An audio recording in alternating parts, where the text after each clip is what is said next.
together, Jesus proclaimed the gospel of the kingdom and cured every disease among the people. Alleluia, alleluia, alleluia. The Lord be with you. And with your spirit. A reading from the Holy Gospel according to Matthew. Glory to you, O Lord.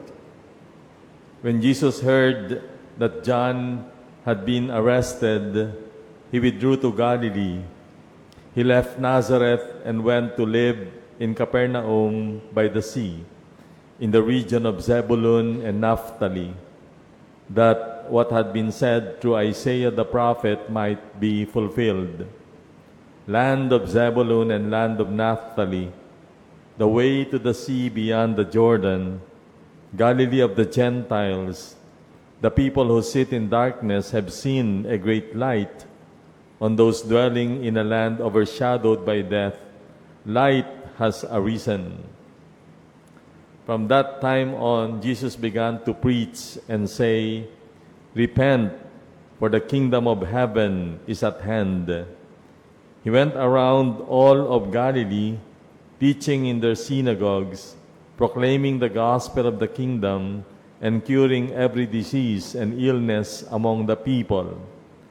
His fame spread to all of Syria, and they brought to him all who were sick with various diseases and racked in pain, those who were possessed, lunatics and paralytics, and he cured them. And great crowds from Galilee, the Decapolis, Jerusalem, and Judea, and from beyond the Jordan followed him. My sisters and brothers, the gospel of the Lord. Praise to you, Lord Jesus Christ. So, Merry Christmas and a Happy New Year po sa inyo. Merry Christmas, Father. So, Pasko pa rin po. It will end on this Sunday. So, Baptism of the Lord. Now, in the Gospel today, we have the Lord Jesus Christ now embarking on His mission. Inumpisahan ni John, He prepared the way, repentance of the people. Now, Jesus is doing His ministry to respond to their seeking conversion by His teachings and by miracles like curing the sick. But we know that it will not be easy. There will be counters to what Jesus would do. At sino yung magka-counter? Walang iba kundi ang demonyo. The evil one will try to thwart the mission of the Lord. That's why in the first reading, John was mentioning something about the Antichrist or the evil spirit. Sabi niya rito, "Beloved, do not trust every spirit. For it is true that there's the good spirit or the Holy Spirit and there is the evil spirit." Yan yung mag-aagawan sa atin. At kung sino yung papanigan natin, yun ang magwawagi. So if we choose to be with the evil spirit, then it's the evil spirit that will triumph. If we choose to be with the good spirit, then the good spirit will triumph. Now, ito yung mahirap. How do you know? How do you know that it is the good spirit or the evil spirit? Yan nga yung sinasabi ni John. Kasi kung parehong masama yung choices, for example, madali naman, di ba?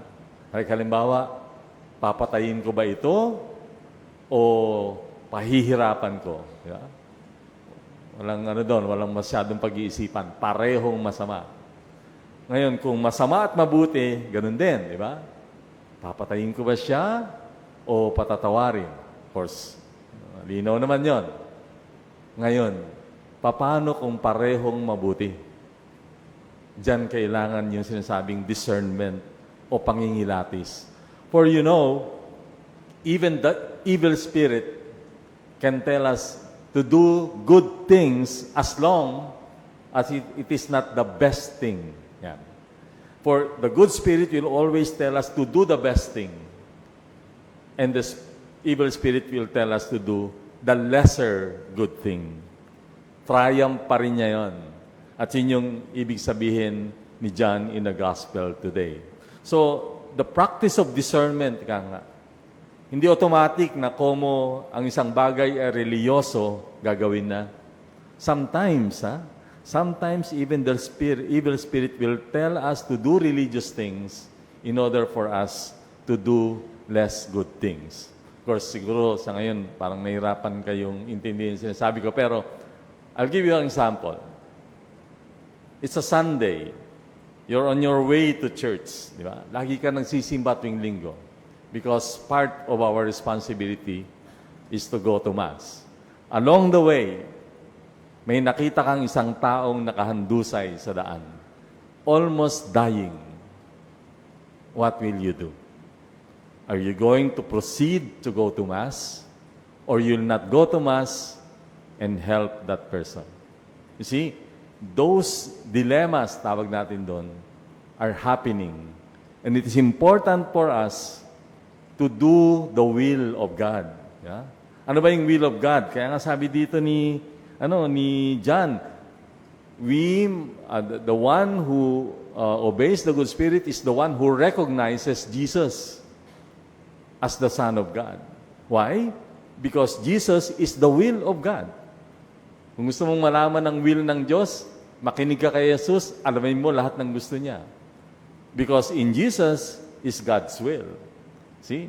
But again, sometimes we're unaware of which is the best thing. And that's why we have to continuously be praying, knowing a lot of things about what's happening, and experience always God's Word. Okay. So meron lang mga basic things. Isang basic thing, if you are to be a good discerner, never make a decision if you are very, very happy or very, very sad. Ulitin ko po yon. Ingat po, kapag masyado kang high na high o masyado kang babang-baba, try not to make a decision. Unless, of course, it's emergency. Try to keep calm. Arrive at that point of tranquility. Kasi, pag ikaw ay masyadong masaya, masyadong malungkot, you will do everything and great things to the point that marirealize mo, masyado kang nakapangako o nakadesisyon ng isang bagay na hindi mo pala kayang gawin. Pangalawa, sabi ko nga, not necessarily religious things or good things come from the good spirit. Minsan, it can come from the evil spirit. I don't know whether you experienced this. For example, nakagawa ka ng mabuti, pero minsan, di ba, nararamdaman mo parang guilty ka pa rin. Pero minsan, nakagawa ka ng masama, pero kampante ka. That's the evil spirit at work. Dapat you feel good when you do good, but the evil spirit will make you feel bad. Dapat you feel bad when you do evil, but the evil spirit will make you feel good. Ganyan ng demonyo. Of course, ganun din ang counter ng mabuting spirit. That's why we must be aware of how the spirit works in us. Things do not look as they seem on the outside.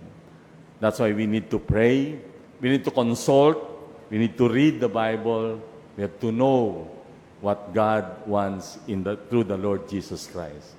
So sana po, yun ang isang matutunan natin sa buhay. Na kung tayo malapit sa Diyos, lagi nakikinig sa Panginoon, malamang at sa malamang, we will know what God wills. And we will be able to distinguish whether something is coming from the evil spirit or coming from the good spirit.